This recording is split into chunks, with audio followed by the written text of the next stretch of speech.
জামালপুর জেলার কৃতি সন্তান মেজর জেনারেল খালেদ মোশাররফ বীর উত্তম, মহান মুক্তিযুদ্ধের ২ নং সেক্টর কমান্ডার এবং কে ফোর্স প্রধান। নজরুল ইসলাম বাবু, সব কটা জানালা খুলে দাও না খ্যাত কালজয়ী গীতিকার ও বীর মুক্তিযোদ্ধা।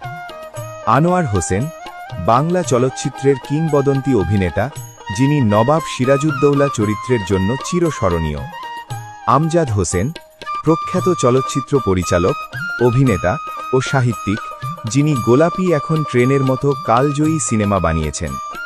ব্যারিস্টার আব্দুস সালাম তালুকদার, বিশিষ্ট রাজনীতিবিদ এবং বাংলাদেশ জাতীয়তাবাদী দল বিএনপি এর সাবেক মহাসচিব। ডক্টর আতিউর রহমান, বিশিষ্ট অর্থনীতিবিদ এবং বাংলাদেশ ব্যাংকের সাবেক ১০ম সফল গভর্নর। মাহমুদুল হাসান সোহাগ, বাংলাদেশের শীর্ষস্থানীয় ই-কমার্স সাইট রকমারি.com এবং উদ্ভাসের প্রতিষ্ঠাতা।